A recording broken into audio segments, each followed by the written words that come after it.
I have 5 little rules that you can follow as you find your spark and bring your spark to life.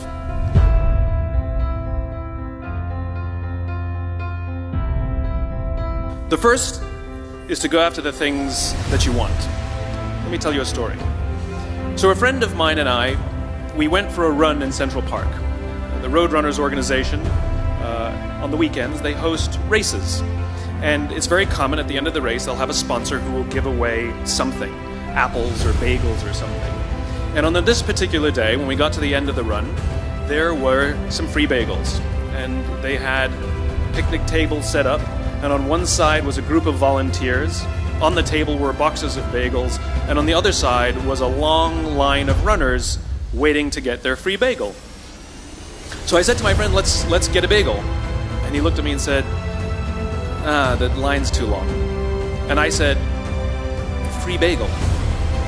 And he said, I don't want to wait in line. And I was like, free bagel. And he says, nah, it's too long. And that's when I realized that there's 2 ways to see the world. Some people see the thing that they want, and some people see the thing that prevents them from getting the thing that they want. I could only see the bagels. He could only see the line. Because the rule is, you can go after whatever you want. You just cannot deny anyone else to go after whatever they want. You don't have to do it the way everybody else has done it. You can do it your way. You can break the rules. You just can't get in the way of somebody else getting what they want. Rule number 2. In the 18th century, there was something that spread across Europe and eventually made its way to America called puerperal fever, also known as the Black Death of childbed. Basically what was happening is women were giving birth and they would die within 48 hours after giving birth.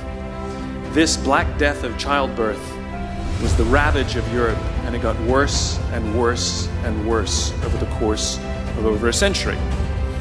And these doctors and men of science wanted to study and try and find the reason for this Black Death of childbed, and so they got to work studying, and they would study the corpses of the women who had died. And in the morning they would conduct autopsies, and then in the afternoon they would go and deliver babies and finish their rounds. And it wasn't until somewhere in the mid-1800s that Dr. Oliver Wendell Holmes realized that all of these doctors who were conducting autopsies in the morning weren't washing their hands before they delivered babies in the afternoon. And he pointed it out and said, guys, you're the problem. And they ignored him and called him crazy for 30 years. Until finally somebody realized that if they simply washed their hands, it would go away. And that's exactly what happened. When they started sterilizing their instruments and washing their hands, the Black Death of childbed disappeared. The lesson here is, sometimes you're the problem. Take accountability for your actions. You can take all the credit in the world for the things that you do right, as long as you also take responsibility for the things you do wrong. It must be a balanced equation. You don't get it one way and not the other. You get to take credit when you also take accountability. Lesson 3. Take care of each other. The United States Navy SEALs are perhaps the most elite warriors in the world.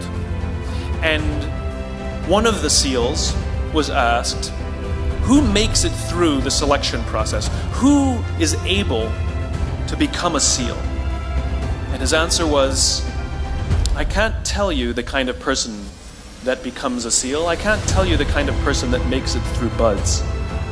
But I can tell you the kind of people who don't become SEALs. He says the guys that show up with huge, bulging muscles, covered in tattoos, who want to prove to the world how tough they are, none of them make it through. He said the preening leaders who like to delegate all their responsibility and never do anything themselves, none of them make it through. He says some of the guys that make it through are skinny and scrawny. He said some of the guys that make it through, you will see them shivering out of fear. He says, however, all the guys that make it through, when they find themselves physically spent, emotionally spent, when they have nothing left to give physically or emotionally, somehow, some way, they are able to find the energy to dig down deep inside themselves, to find the energy to help the guy next to them.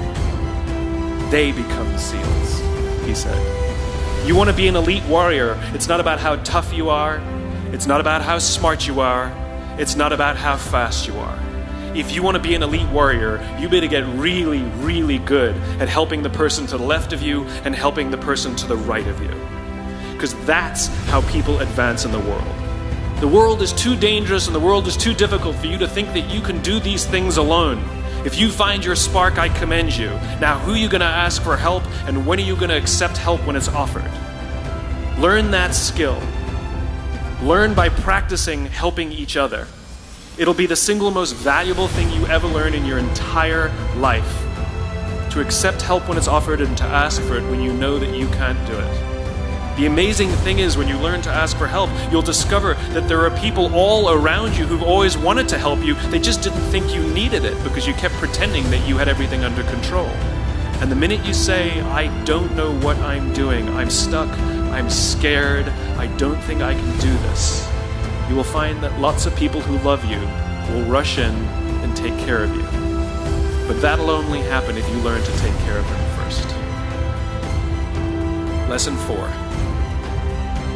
Nelson Mandela is a particularly special case study in the leadership world because he is universally regarded as a great leader.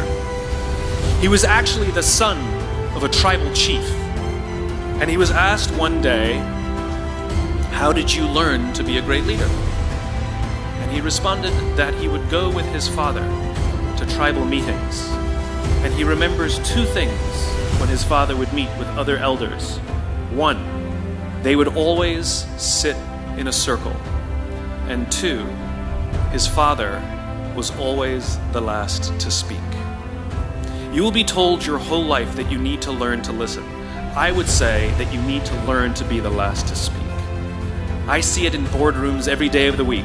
Even people who consider themselves good leaders, who may actually be decent leaders, will walk into a room and say, here's the problem, here's what I think, but I'm interested in your opinion, let's go around the room. It's too late. The skill to hold your opinions to yourself until everyone has spoken does two things. One, it gives everybody else the feeling that they have been heard. It gives everyone else the ability to feel that they have contributed. And two, you get the benefit of hearing what everybody else has to think before you render your opinion. To keep your opinions to yourself. If you agree with somebody, don't nod yes.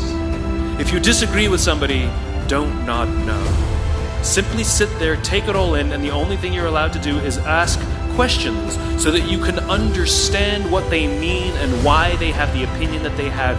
You must understand from where they are speaking, why they have the opinion they have, not just what they are saying. And at the end, you will get your turn. Practice being the last to speak. That's what Nelson Mandela did. Number 5, my favorite one of all, true story. There was a former Undersecretary of Defense who was invited to give a speech at a large conference, about 1,000 people. And he was standing on the stage with his cup of coffee and a styrofoam cup. And he took a sip of his coffee and he smiled and he looked down at the coffee. And then he went off script. And he said, you know, last year I spoke at this exact same conference. Last year I was still the undersecretary. And when I spoke here last year, they flew me here business class. And when I arrived at the airport, there was somebody waiting for me to take me to my hotel. And they took me to my hotel and they had already checked me in and they just took me up to my room. And the next morning I came downstairs and there was someone waiting in the lobby to greet me, and they drove me to this here same venue and handed me a cup of coffee in a beautiful ceramic cup. He says, I'm no longer the undersecretary. I flew here coach. I took a taxi to my hotel and I checked myself in. When I came down the lobby this morning, I took another taxi to this venue. And when I asked someone, do you have any coffee? He pointed to the coffee machine in the corner, and I poured myself a cup of coffee into this here styrofoam cup. He says the lesson is, the ceramic cup was never meant for me. It was meant for the position I held. I deserved a styrofoam cup. Remember this. As you gain fame, as you gain fortune, as you gain position and seniority, people will treat you better. They will hold doors open for you. They will get you a cup of tea and coffee without you even asking. None of that stuff is meant for you. That stuff is meant for the position you hold. It is meant for the level that you have achieved of leader or success or whatever you want to call it. But you will always deserve a styrofoam cup. Remember that lesson of humility and gratitude. You can accept all the free stuff. You can accept all the perks. Absolutely, you can enjoy them. But just be grateful for them and know that they're not for you. Thank you very, very much, guys. You're wonderful.